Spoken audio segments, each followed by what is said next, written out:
السلام عليكم ورحمة الله وبركاته. ازيكم يا حبايبي؟ عاملين ايه؟ النهارده هنعمل مع بعض مربى الفراولة. انتوا عارفين ان دلوقتي طبعا موسم الفراولة. دول حوالي كيلو ونص. غسلناها ونقعناها كويس قوي وقطعنا الحتة الخضراء اللي فوق. دلوقتي هنجيب صينية وهنقطع الفراولة فيها قطع. بسم الله الرحمن الرحيم كده.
كده قطعنا الفراولة كلها، هنحطها بقى على النار.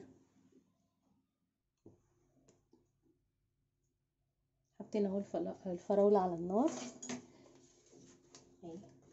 هنضيف عليها بقى السكر. بسم الله الرحمن الرحيم. الكيلو ونص ده هياخد حوالي كيلو الا ربع سكر. بسم الله الرحمن الرحيم.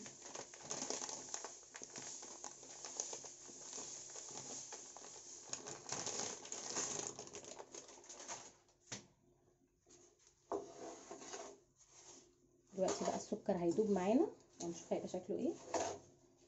احنا مش هنحط ميه خالص طبعا، هي الفراوله نفسها هتنزل الميه بتاعتها دلوقتي.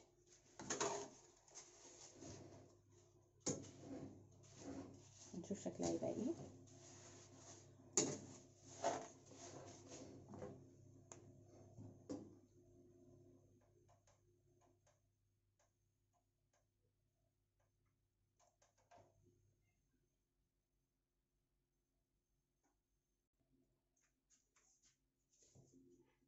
اهو السكر ابتدى يدوب معانا.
لما السكر يدوب معانا خالص هننزل بملح الليمون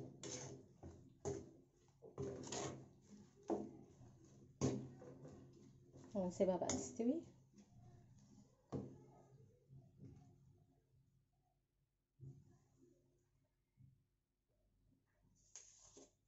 او السكر داب معانا هننزل بملح الليمون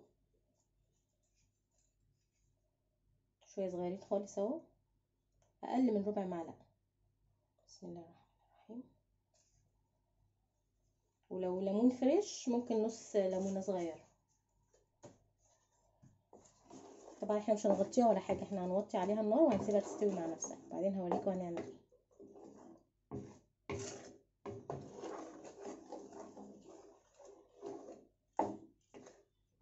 الليمون ده طبعا عشان يخلي العسل يعقد كده ويتقل وما يسكرش، وفي نفس الوقت هتبقى مادة حافظة برضو للمربى عشان تقعد فترة طويلة في التلاجة.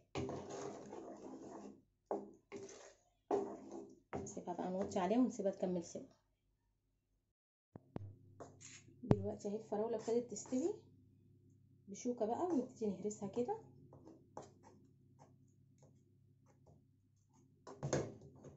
نفضل نهرس فيها.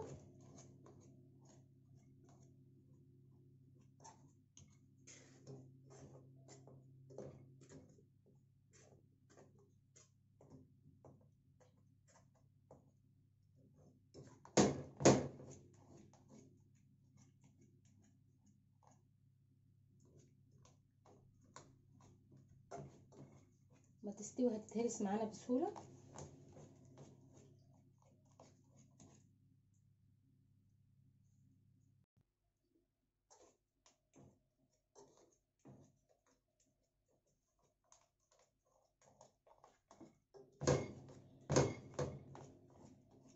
لو في الهراسة اللي هي بتاعت البطاطس دي هتنفع برضو.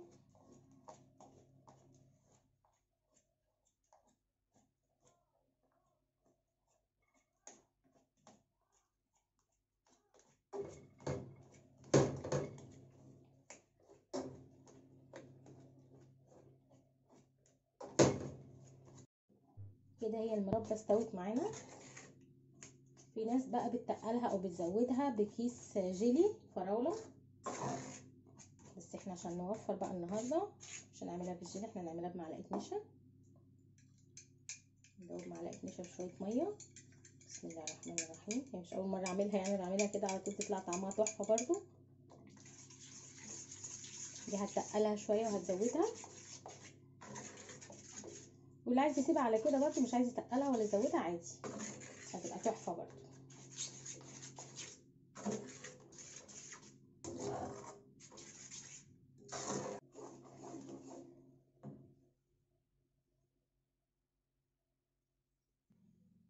وده شكل المربى بعد ما خلصناها. طبعا بعد ما هتبرد هنشيلها في التلاجة. اتمنى الفيديو يكون عجبكم، والسلام عليكم ورحمه الله وبركاته.